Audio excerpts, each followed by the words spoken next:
you catch yourself, afterwards, and then you catch yourself like in the middle of it. Excuse me, I catch myself afterwards, and I catch myself in the middle of it, and then eventually I can catch myself right whenever it starts to happen. And the way that I really developed this technique is that I started paying attention to my emotions. I started paying attention to the physiological effects that took place in my body when I was feeling attacked, and when I was feeling threatened, and when I was feeling scared, and when I was feeling nervous and anxiety. When I start to kind of feel that kind of feeling inside me, instead of just feeling that and attacking, I'm like one of the most passive people. I'm so like not a high, over the top, dramatic person in a negative way. I'm pretty dramatic whenever you get me like fired up, but when it comes down to, I'm just not one of those like really violent kind of attacking type people. But when I think about how my mind is, my mind's like this huge bear that'll just eat up whatever's in its sight just to keep me safe. It's really interesting. So when I feel that stuff climbing up inside of me, instead of just buying into that story that my mind's made up to keep me safe, I can use that kind of feeling and that emotion, like what happened last week, when I started feeling like that anxiousness, which actually didn't even come up for me. It didn't even come up for me. And I love that. I love it because it just is confirmation to me of how much I've been able to manage my emotional state and be able to stop and really assess the situation for what is the truth instead of getting caught up in the facades and the masks that we kind of put up and the illusions that happen. When I started paying attention to that emotion inside me and the physiological effects, now whenever I feel that start to come up, instead of using it as an excuse or a reason to just kind of play out what I'm feeling, instead I use it as an indicator. It's like my warning light, because I start to feel that tightness in my chest. Usually it's like a tightness in my chest. To get a little bit about the energy houses of the body, we have 7 chakras or 7 energy houses from like our core level, like right at the bottom of our torso up to the top of our head. And here in the center of the chest is our heart chakra. And our heart chakra is connected energetically to our emotions, our fears, our joys, all of the emotional stuff comes right here, the heart chakra. Right below that is our solar plexus, and this is like our self-esteem storehouse. This is like, where you get your own personal inner strength from.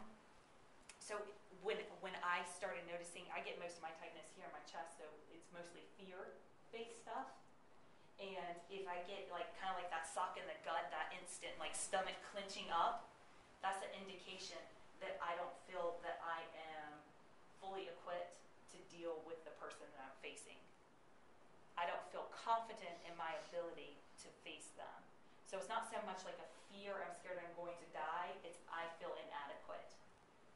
Luckily, or for me now, I wouldn't even say necessarily luckily, but for me now, majority of my stuff comes here at my chest. So when I talk about my anxiety and this emotion, I'm going to be pointing here because this is where I feel it. So just kind of start to register. Do I feel tightness in my chest? Am I feeling like kind of closed up here? Or do I feel all of a sudden really nauseous and really sick? And that will give you a little bit more clue on what's driving, what that person or that event that's triggering you, how it's really triggering you. Is it triggering your fears, or is it triggering your self-esteem, like your self-worth, your abilities, your competency, that kind of thing? So when I start to feel that anxiety, to me, I call it anxiety, and I guess that's what like a clinical diagnosis would be of it. But I feel a tightness in my chest, and I feel like it's hard for me to breathe, and I feel like I have to really kind of pay attention to breathe, and I feel kind of tightening up, like I'm kind of closing up and kind of protecting myself, and I feel like this nervous kind of energy, and I feel this uneasiness, and I don't like how it feels, and then my mind starts like spinning and racing. I don't know if this happens to anybody else, but this is what happens to me. I don't like how that makes me feel.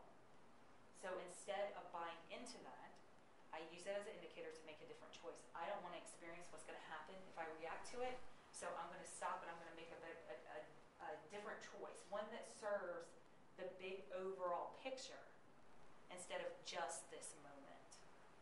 And to do that, I have to get to the truths that I know, the beliefs that I know to be true, and not what my mind is predicting might happen to keep me safe. Our minds are a negative future prophesizing machine. All our mind does is make up stories about what might happen so that you stay safe. So if you think about like touching a stove and burning yourself, then the next time that you see that stove, your brain automatically says, hot, don't touch it. Now, if you just listen to that, you're never going to touch another stove again in your life. But if you get down to what you know to be true, okay, I know that it can only be hot if the knob's on or if the eye's glowing red. So let me check those things first. Then you can kind of go through like a little mental checklist, and then you can make a decision about what's really going to serve you overall is not totally staying away from a stove and never touching one again in your life. It's going to be knowing how that stove works and understanding when the knobs are turned a certain way, then that's when it's safe and that's when it's not safe. Everything works that same way. But you just have to be aware. And if you're just in this autopilot, this reaction mode, then you might miss it.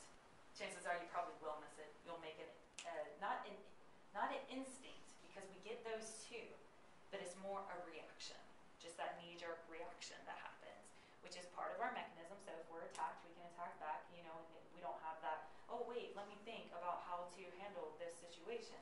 No, you can just get into that reaction. But the problem is that the majority of people are in this reactive state the majority of the time around people, places, and situations that aren't attacking us. So we end up attacking each other. And we both feel justified, and we both feel very, very much right for how we reacted.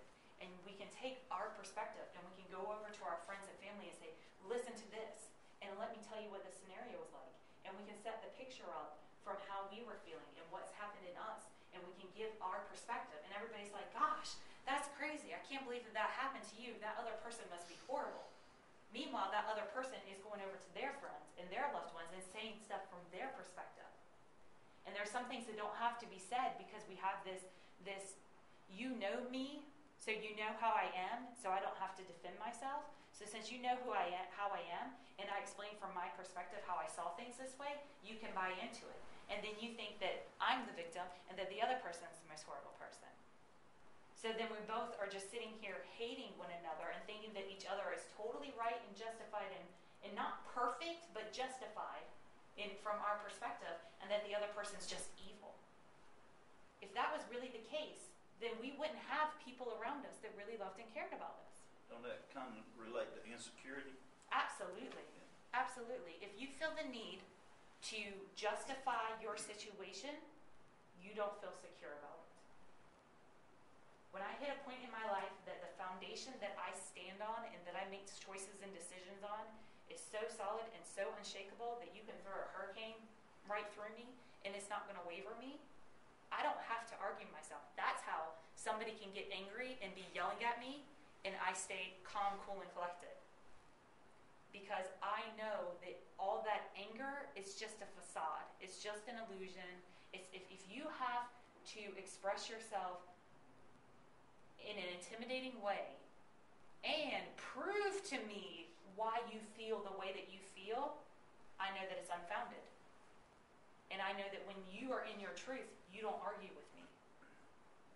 It's like telling somebody I love you. Well, then prove it. How are you going to prove it?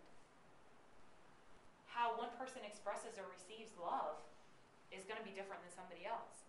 So if to me, flowers every day means that you love me, and you're not bringing me flowers every day, does that mean that you don't love me? No. It just means that I'm not receiving love from you the way that I receive love. And maybe to you, what makes you feel love is somebody saying, I think you're nice, or I think you're kind, or I think you're awesome, paying you compliments. And what if I'm not paying you compliments, but I'm bringing you flowers every day? And you're like, why do you keep bringing me flowers? Can't you just tell me that you love me? And I'm like, why is he ungrateful for the gifts that I'm bringing him? Can't he see that I love him? If we're not speaking the same language, you're wasting your time. It's like having someone who fluently speaks French and somebody who fluently speaks English. You know, there might be a word or two that's kind of common, but if you're not speaking each other's language, they could be saying, I love you in French, you could be saying, I love you in English, and all the French person is thinking is, why didn't he just tell me that he loves me? Why does he hate me? Why is he refusing to communicate with me? You know what I'm saying? You're human. You speak English, so we're the same, and all of my thoughts must be your thoughts, and, you know, take it from that kind of level, then we're confusing ourselves. But when you're like, oh, okay, you're Chrissy, so you speak Chrissy, and you're Val, so you speak Val, and you're Joy, so you speak Joy. Then whenever Val hears something from Joy that's like confusing, like I don't interpret that. I'm kind of confused. I mean, I understood the words that came out of your mouth, but I'm not quite sure why you said them right now or in that way. Then it gives Joy the opportunity to say, well, this is where I was coming from. And every single time that I have the courage, and this is what I do now, a lot of times, because what you're going to do when you start making these changes inside yourself and you're still living in a population of 98% of people who don't think this way, you're going to have to be the one who does it for everybody all the time. You're going to have to be the example. And you can't just fall into, I mean, you can do whatever you want. I don't care. Do whatever you want. It won't affect me. I mean, do whatever you want. But try it out if you feel inclined and see which one feels better for you. I've tried both ways, and I like this way better. It doesn't make this way right. It doesn't make this way better for everybody. But for me, it brings more peace and more bliss and more joy into my life, and that's what I'm looking for, so I'm going to keep doing it. And if I'm wrong, sorry, I would be wrong. You be right, I'll be happy. And that's pretty much like last week. I was like, hey, you can be as right as you need to be, and look at how angry you are. I don't need to be right, and look at how happy I am. Because I don't lose anything. If you don't buy my story, if you don't believe what I believe, guess what? You don't take away any of my value. Because I believe that strongly in what I believe. But if you're not sure about what you believe, and somebody comes along and they have different ideas and different perspectives, and then you start questioning, well, wait a minute, they're doing this, and I'm doing this, and I don't know about what they're doing, now I'm not sure about what I'm doing. I was pretty confident about what I was doing until they came along, but now I'm not sure about what I'm doing. You know what I mean? You feel shaken. Well, this is the reason why I do what I do, and this is the reason that I do what I do. And see all these examples of all the reasons that I do what I do? And then the other person can come along and do the same thing, and then you constantly get into this little match. So I have not moved above, because I don't think there's like really ranking that way. I've just moved on the other side of right and wrong. I've given up right and wrong to accept peace instead. So I just look for the peace in the situation.